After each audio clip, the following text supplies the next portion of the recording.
Good morning dear students, I am Shama Parveen from NS classes.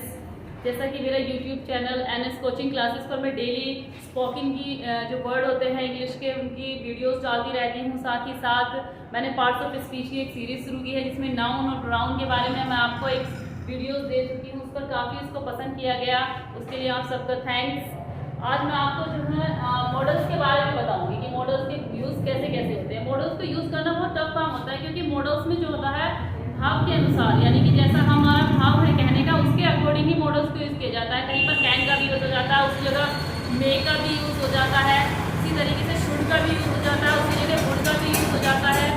Hindi उनकी common होती है लेकिन जो उसमें यूज़ होते हैं मॉडल्स के वो अलग अलग होते हैं। कुछ मॉडल्स में आज आपको बताऊँगी, जैसे बताया गया है इसमें कि मॉडल्स के सभी प्रयोग would have, should have, could have, can have, used to have, will have, इनके यूज़ में आज आपको बताऊंगी कि हम जब इंग्लिश से हिंदी ट्रांसलेशन करते हैं या स्पोकन में इनको यूज़ करते हैं तो इनका यूज़ कैसे होता है। सबसे पहले मैं आपको बताती हूँ कुड हैव का यूज़। कुड हैव का जो हिंदी मीनिंग होता है वो होता है कर सकते थे या पास हो सकते थे। पास हो सकते थे यानी कि उस काम को तुम पास में कर सकते थे लेकिन प्रेजेंट में किया नहीं। वैसे ही वो चीज़ तुम्हारे पास्ट में हो सकती थी अगर तुम करते, लेकिन वो तुम्हारे पास है नहीं। इसमें एक डिफरेंसेस का रूल दिया गया है, subject plus could have plus verb की third form and then object. इसमें ये है कि कर सकते थे तो इसमें तो हमारी वर्ब की थर्ड फॉर्म आती है, लेकिन पास हो सकती थी या पास हो सकते थे इसमें वर्ब नहीं है, इसीलिए इसमें वर्ब का यूज नहीं किया जाता है। फॉर एग्जाम्पल हमें पास सेंटेंस दे रखा है तुम वहां जा सकते थे, यानी कि पास्ट में बताया गया कि तुम वहां जा सकते थे। प्रेजेंट में इस बात को कहा गया है कि तुम वहां जा सकते थे। इसका यूज हम करेंगे सबसे पहले सब्जेक्ट यू, उसके बाद कुड हैव, वर्ब की third form gone there, you could have gone there. Next है तुम्हारे पास कार हो सकती थी। अब इसमें पास का सेंस आया है, इसमें आपकी कोई वर्ब नहीं दी गई है और ऊपर वाले में वर्ब दी थी, उसकी कौन सी फॉर्म हमने लिख दी थी यहाँ पर, थर्ड फॉर्म यहाँ पर मेंशन की थी, लेकिन इसमें कोई भी वर्ब नहीं है। You could have a car, तो इसको हम किस तरीके से ट्रांसलेट करेंगे कि यू कुड हैव, वर्ब को यूज नहीं करेंगे, अ कार, कि तुम्हारे पास कार हो सकती थी। नेक्स्ट हमारा यूज्ड टू हैव, इसकी जो हिंदी मीनिंग आती है वो आती है हुआ करता था।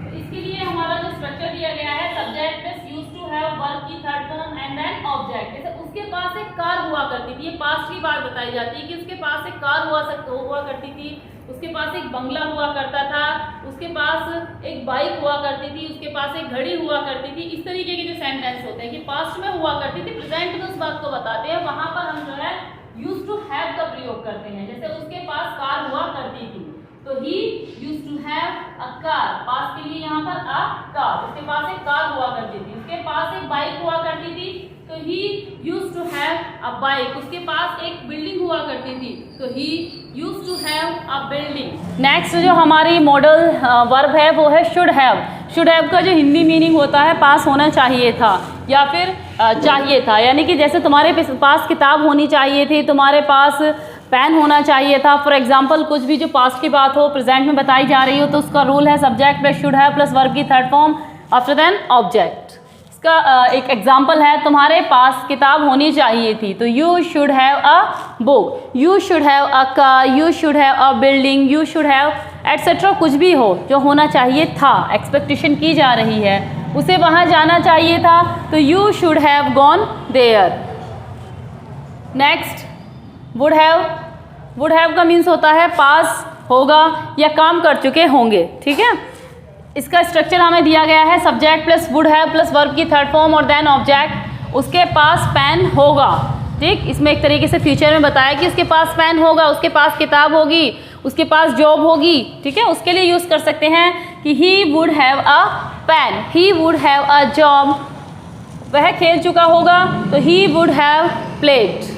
नेक्स्ट मॉडल वर्ब है हमारी कैन हैव। कैन हैव का जो हिंदी मीनिंग्स होता है वो हो सकता है होता है पास हो सकते हैं, तो वहाँ पर जो इसका स्ट्रक्चर आएगा subject plus can have after then object. For example उसके पास पैसे हो सकते हैं तो दे कैन हैव मनी। वैसे उसके पास घड़ी हो सकती है, he can have a watch, he can have a watch. इसमें एक पॉसिबिलिटी बताई है कि हो सकता है उसके पास एक पेन हो सकता है, उसके पास एक घड़ी हो सकती है, उसके पास एक कार हो सकती है, उसके पास एक बिल्डिंग हो सकती है, उसके पास मर्सिडीज़ हो सकती है। फॉर एग्जांपल कोई भी ऐसा सेंटेंस आए तो वहाँ पर कैन हैव का यूज़ होता है। नेक्स्ट आता है हमारा विल हैव। विल हैव जैसा कि नाम से ही है, फ्यूचर का है, पास होगा या चुका होगा। Subject plus will have plus verb की थर्ड फॉर्म देन ऑब्जेक्ट, उसके पास पेन होगा तो he will have a pen, वह खेल चुका होगा, he will have played. Next हमारी जो मॉडल्स वर्ब है वो है may have.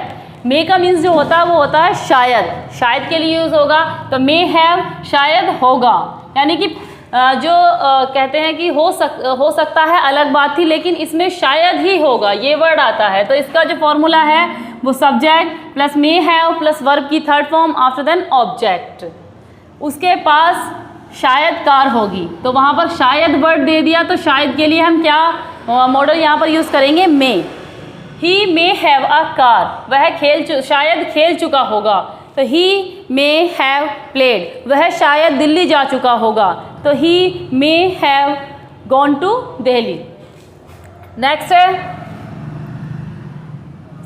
Must have. Must का मीन्स होता है ज़रूर, ज़रूर होगा, तो उसका रूल दिया है subject plus must have plus verb की third form after then object.